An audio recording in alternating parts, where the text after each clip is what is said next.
여러분, 우리는 본대로 행동한다라는 것을 너무나도 잘 알고 있습니다.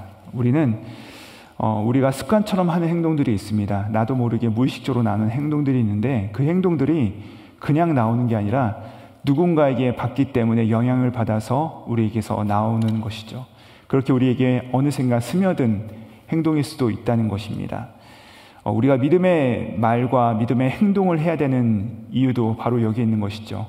우리 살아가는 다음 세대, 우리 자녀들이 우리가 말하는 믿음의 말과 또 행동을 보고 그대로 답습하는 것이 일반적인 모습이기 때문에 그렇습니다. 이처럼 본대로 행하는 것이고 본대로 들은 대로 말하는 것일 텐데, 때로는 좋은 것을 봤다 할지라도 좋은 것을 나오지 않을 때가 있고, 좋은 것을 들었다 할지라도 좋은 것을 말하지 않을 때가 종종 있습니다. 어제 우리가 살펴본 바와 같이 하나님께서 이제 12명의 정탐꾼들을 지파별로 선별하여서 가나안 땅에 정탐을 보내도록 하십니다. 사실 여러분, 200만 명 중에서 12명입니다. 200만 명 중에서 12명이니까 얼마나 대단하고 탁월한 자들이었겠습니까? 정말로 대표할 수 있을 만한 사람들이었는데, 근데 안타깝게도 이들은 이 200만 명을 대표할 수 있는 그런 눈과 마음은 가지지 못했다는 것을 우리가 볼 수 있는 것이죠. 곧 임직자를 선출해야 되는 우리 공동체에 주신 하나님의 말씀이 아닌가 싶습니다. 사랑하는 여러분은 기억하시기 바랍니다. 사람에게 뽑혔다고 해서 하나님께 뽑힌 것이 아니라는 것입니다. 또한 기록에는 있으나 하나님의 기억에는 사라진 사람이 되어서는 안 된다는 것이죠. 우리가 믿음의 말을 하고 믿음의 언어를 하고 믿음의 결단을 할 수 있는 우리 임직자들이 세워질 수 있도록 함께 기도해 주시고 동참하시는 우리 모두가 되기를 주님의 이름으로 축복드립니다. 오늘 정탐꾼들은요, 40일 동안의 가나안 땅을 잠행하면서 샅샅이 그 땅을 정탐하였습니다. 여러분 기억하시기 바랍니다. 12명의 정탐꾼이요, 똑같이 보았습니다. 그들이 서로 다른 것을 본 것이 아니에요. 여호수아와 갈렙이 나머지 10명과 더 많은 것을 보고 더 좋은 것을 봤기 때문에 이들이 갈린 것이 아니라는 것입니다. 이들은 40일 동안에 충분히 이 12명이 똑같이 모든 것을 동일하게 본 것이죠. 그들이 본 땅을 무엇이라고 스스로 말하고 있습니까? 정말 젖과 꿀이 흐르는 땅이다 라고 말하고 있습니다. 이들이 지나온 그 메마른 광야에 비하면 그 가나안 땅은요, 하나님께서 주신 땅이다. 정말 양들과 이 염소들을 목축할 만한 푸른 초장이 있는 땅이고, 꿀처럼 달콤한 열매들이 곳곳마다 주렁주렁 열매가 맺히고 또 곳곳에 떨어져 있어서 이 향긋한 석류와 포도송이들 그리고 대추야자 나무들을 그들이 주워가지고 정탐 박스에다가 넣어가지고 볶기하는데, 스스로도 말합니다. 야, 정말 하나님께서 말씀하신 것과 전혀 다르지 않은 놀라운 땅이었다, 풍요로운 땅이었다라고 이들이 보고하고 있습니다. 자, 그런데 여러분, 문제가 있습니다. 그 풍요로운 땅에 누가 살았다고 합니까? 우리 앞절 말씀들 보시면요, 아낙 자손들이 살고 있었다는 것입니다. 이들이요, 거인 자손이라고 하는 아낙 자손인이 거기 살았다는 것이에요. 자, 그러면 왜 그들이 거기에 살았겠습니까? 거인이니까 힘이 센 것이죠. 가장 좋은 땅을 웬만한 힘이 좋은 사람들을 다 물리치고 가장 힘이 센 이 아낙 자손들이 거기를 차지하고 살았다는 것입니다. 그 말은 바꿔 말하자면 그 땅이 가장 좋은 땅이었다는 것을 반증하는 증거였다는 것입니다. 자, 이제 12명이 아까 말씀드린 것처럼 모두가 다 똑같은 것을 보았습니다. 젖과 꿀이 흐르는 것도 보았고, 그와 동시에 거기 거인들이 살았던 것도 그들이 똑같이 보고 와서 이들이 이제는 모세와 이스라엘 백성들 앞에서 보고를 하게 됩니다. 그런데 의견이 갈린 것입니다. 10대 2로 갈리게 된 것이죠. 우리는 흔히 많은 사람들이 말한 이 10명이 말한 의견을 다수의 의견이라고 말하고, 이 2명이 말한 의견을 소수의 의견이라고 말을 합니다. 그래서 대부분 다수의 의견을 쫓아갈 때가 많습니다. 그러나 여러분, 다수의 사람들이 그 보고 말한 것이 사실이라 할지라도 사실이 진실과는 다를 수도 있다는 것입니다. 우리는 종종 이 사실을 진실로 받아들이곤 해요. 하지만 사실과 진실이 항상 같은 것은 아니라는 것을 우리가 알 수 있습니다. 정탐꾼들이요, 가나안에서 본고 것을, 귀한 것을 들고 가지고 왔어요.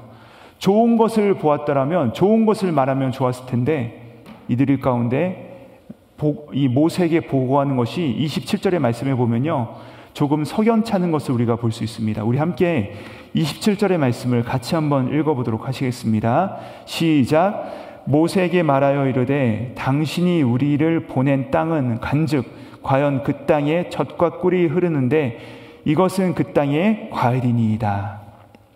자, 여기 보시면요, 이들이 뭐라고 보고하냐면 이렇게 얘기합니다. 당신이 우리를 보낸 땅이라고 이야기하는 것을 볼 수 있습니다. 여러분, 이 가나안 땅에 이들을 파송한 분은 누구십니까? 하나님이십니까? 아니면 모세입니까? 둘 다 맞죠. 물론 이제 하나님께서 이들을 보내셨고 모세가 이들을 파송한 것이 맞습니다. 근데 여러분, 본래 이 땅은 하나님께서 보내신 땅입니다. 그런데 이들의 마음이 불편하니까 뭐라고 얘기해요? 당신이 보낸 땅이라고 가나안 땅을 말하는 것을 우리가 볼 수 있습니다. 아담이 범죄한 이후에 이들을 찾아오신 하나님을 향하여서 아담이 뭐라고 얘기했는지 여러분 기억하실 것입니다. 처음 하와를 보았을 때 아담이 뭐라고 노래합니까? 이는 내 살 중에 살이요 내 뼈 중에 뼈다라고 하면서 그를 기뻐하던 그 아담이요, 그가 선악과를 먹고 범죄한 이후에 그 하와를 향해서 뭐라고 얘기합니까? 당신이 나에게 준 저 여자가 나로 하여금 이 선악과를 먹게 했습니다 라고 말하는 것입니다. 즉 여러분, 이 12명 중에 10명은요 그 정탐꾼의 마음 가운데 이미 불평과 원망이 들어오기 시작한 것입니다. 그래야 해서 28절에 보면 뭐라고 하십니까? 우리 함께 28절 말씀도 같이 한번 읽어보겠습니다. 시작. 그러나 그 땅 거주민은 강하고 성읍은 견고하고 힘이 클 뿐 아니라 거기서 아낙 자손을 보았으며.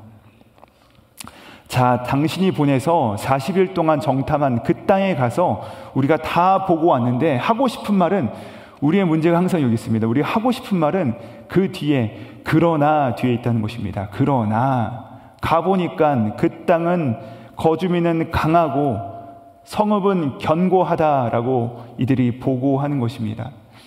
여러분, 물론 그 땅에 가보니까 거주민들이 키가 클 수 있습니다. 성읍이 커다랗게 지어질 수는 있어요. 하지만 이 정탐꾼들이 그것을 무엇으로 결론 짓습니까? 큰 것을 보고 왔고 거대한 것을 보고 왔습니다. 하지만 이들이 판단을 짓습니다. 결론을 짓습니다. 그 땅 주민들은 강하고 그 성읍은 견고하다라고 임의적으로 이들이 해석을 내리는 것을 우리가 볼 수 있는 것입니다. 이미 모든 판단이 그들 안에서 다 내려진 것이죠. 자, 그러자 그 반대편에 서 있던 여호수아와 갈렙이 어떻게 얘기합니까? 우리 30절의 말씀을 같이 한번 읽어보도록 하겠습니다. 시작. 갈렙이 모세 앞에서 백성을 조용하게 하고 이르되 우리가 곧 올라가서 그 땅을 취하자 능히 이기리라 하니. 자, 여러분, 10명과 갈렙과 여호수아가 다른 것을 보고 온 게 아닙니다. 이들이 똑같이 40일 동안 보고 듣고 그 모든 것을 누리고 왔지만 결정적으로 다른 것은 믿음의 해석이 다른 것입니다. 해석이 다른 것이에요. 10명은 그러나 못 들어간다라고 이야기합니다. 2명은 그렇기 때문에 들어가자라고 해석이 완전히 갈리는 것입니다. 10명은 아낙 자손 때문에 못 들어간다라고 해석을 하였지만 2명은요 얼마나 좋으면 아낙 자손들이 거기를 차지하고 있겠느냐라고 이야기를 하는 것입니다. 10명은요 장대한 이들 때문에 못 들어간다라고 얘기하지만 2명 중에 1명이니 갈렙은 나중에 뭐라고 얘기합니까? 나 혼자서라도 이길 수 있다, 들어가자라고 선포하면서 그 땅을 향해서 이야기하는 것을 우리가 볼 수 있는 것이죠. 그런데 여러분, 놀랍게도요 이스라엘 백성들은요 10명과 2명 중에 보고 중에서 10명의 보고를 더 객관적이요, 더 현실적이요, 더 사실적이라고 받아들이는 것을 우리가 볼 수 있다는 것입니다. 자, 오늘 우리가 이 말씀을 볼 때 사실 우리도 마찬가지예요. 이 객관적인 사실을 전하는 듯한 사람들의 보고를 우리도 날마다 듣고 그것에 우리의 마음을 빼앗기고 우리의 눈과 귀에 거기에 사로잡히는 경향을 우리도 발견하곤 한다는 것입니다. 사랑하는 여러분, 믿음의 관점은요, 세상이 주는 그런 기준에 우리의 자신을 얽매이지 않습니다. 세상을 따라가는 것이 않다는 것이에요. 저와 여러분은요, 단순히 크다고 하여서, 단순히 많다고 하여서, 단순히 무겁다는 것을 우리는 진리로 여기는 자들이 아니라는 것입니다. 여러분, 사실 우리 교회를 보십시오. 얼마나 거대하고 대단합니까? 하지만요, 세상의 기준에 따라서 보면요, 우리가 여기서 저 맨하탄을 바라보면 마천루와 같은 거대한 빌딩들이 많고요, 사실 우리 교회보다 훨씬 더 커다란 세상의 곳들이 너무나 많다는 것을 우리가 금방 발견할 수 있긴 합니다. 세상 사람들이 볼 때, 우리 교회를 바라볼 때는요, 우리 자신들은요, 너무나도 메뚜기와 같이 보일 때도 있다는 것입니다. 왜소해 보일 수도 있습니다. 그러나 저는요, 결코 우리 교회가 작다고 생각하지 않습니다. 세상에 비해서 작다라고 여기지 않습니다. 왠 줄 아십니까? 바로 하나님이 여기 계시기 때문입니다. 하나님이 우리와 함께 하시기 때문입니다. 사랑하는 여러분, 하나님이 계신 교회야말로 가장 큰 교회인 줄 믿습니다. 하나님이 우리와 함께 할 때 가장 강력한 공동체가 된다는 사실을 여러분들 기억하시기 바랍니다. 문제는 우리가 자꾸 우리 자신을 메뚜기로 본다는 것입니다. 자꾸 약하게 본다는 것이요, 믿음의 시선이 아니라 세상의 시선으로 보니까, 세상이 제시하는 기준으로 보니까 자꾸만 그 큰 기준에 짓눌려서 나 자신을 메뚜기와 같다라고 위축되게 된다는 것입니다. 그러나 여러분, 우리가 믿음의 눈으로 이 세상을 바라볼 수 있게 되기를 축복합니다. 믿음의 눈으로 우리 자신들을 바라볼 수 있는 은혜가 있기를 축복합니다. 어찌 우리가 세상의 기준을 가지고서 아웅다웅하면서 살아갈 수 있겠느냐라는 것입니다. 여러분, 우리가 믿음의 눈을 뜨고 새로운 눈으로 보지 못하고, 저 사람들은 왜 그럴까? 나는 왜 이렇게 초라할까? 하면 모든 것에 불평불만과 문제거리가 생기기 마련이죠. 그래야 해서 예수님께서 날 때부터 소경된 자, 마태복음 9장에서 그 말 때부터 소경된 자를 눈을 고쳐주시면서, 그럼에도 끊임없이 그를 비방하고 예수님을 향해서 공격하는 바리새인들을 향하여서 뭐라고 말씀하십니까? 너희가 차라리 맹인이었다라면 죄가 없었을 것인데 스스로 본다라고 하니까 너에게 죄가 있다라고 말씀하셨다는 것을 우리가 기억하고 있습니다. 차라리 맹인이 안 보고 사는 것이 더 낫다라고 말씀하셨다는 것입니다.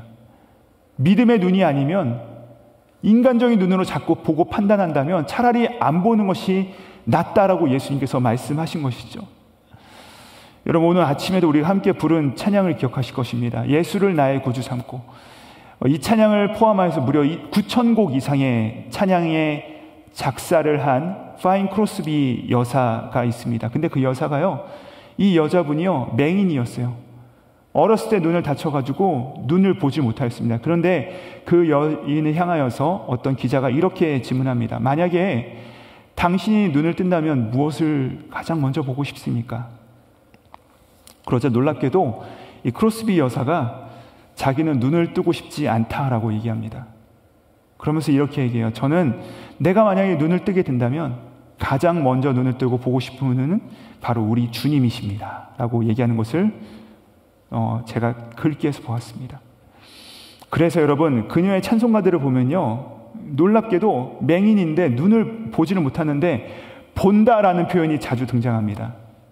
육체의 눈으로 보는 거겠습니까? 믿음의 눈으로 보는 것이죠. 오늘 우리가 함께 부른 찬송가에도 계속 등장하죠. 2절에 보시면 온전히 주께 맡긴네요. 사랑의 음성을 듣는 중에 천사들 왕래하는 것과 하늘의 영광 보리로다 라고 얘기합니다. 그리고 3절은 더 대단해요. 주 안에 기쁨 누림으로 마음의 풍랑이 잔잔하니 세상과 나는 간 곳 없고 구속한 주만 보이도다. 왜 고난이 없겠습니까? 왜 어려움이 없었겠습니까? 하지만 믿음의 눈으로 바라보니까 그런 것들보다 하나님이 구속한 주가 더 크신 것이죠. 그래서 믿음의 고백을 했다는 것입니다. 그래요, 우리는요, 자꾸 육신의 눈을 뜨고 안 봐도 되는 것을 수없이 보고 이 믿음이 없는 판단을 내리는 것이 바로 우리의 모습입니다. 그리고 나서 자꾸만 제대로 봤다라고 주장을 일쓰는 것이 바로 우리의 모습이라는 것이죠.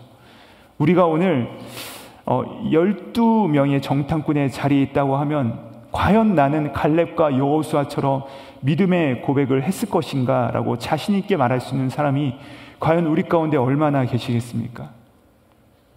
사랑하는 여러분, 오늘 이 아침에 다시금 나는 얼마나 불신의 시선으로 세상을 바라보고 판단하고 형제 자매를 바라보고 있진 않은가, 우리 자신들을 돌아보시고 회개하시고 다시 한번 믿음의 눈을 뜨시기로 결단하시는 은혜가 있기를 우리 구주 예수님의 이름으로 축복합니다. 그리하여서 세상과 나는 간 곳 없고 오직 구속한 주님만 보임으로 말미암아 그 위대하신 하나님의 손에 붙잡힌 인생이기 때문에 세상을 두려워하지 않고 하나님께서 원하시는 곳 가운데 믿음이 없는 말이 아닌 믿음의 결단과 해석을 내리시는 저와 여러분 되시기를 우리 구주 예수님의 이름으로 축복드립니다. 기도하시겠습니다. 하나님 아버지, 오늘 이 아침 우리 각 사람의 심령의 눈을 밝히 열어주사 나는 메뚜기와 같다라고 말하고 해석하는 인생이 아니라 하나님이 우리에게 이미 주셨으니 올라가서 취하자라고 담대한 믿음으로 세상을 바라보고 해석할 수 있도록, 세상과 나를 바라보는 것이 아니라 오직 구속한 구주만 바라보고 승리할 수 있도록 인도하여 주시옵소서. 십자가 위에서 믿음의 눈을 띄워주신 예수 그리스도의 이름 받들어 기도드립니다. 아멘.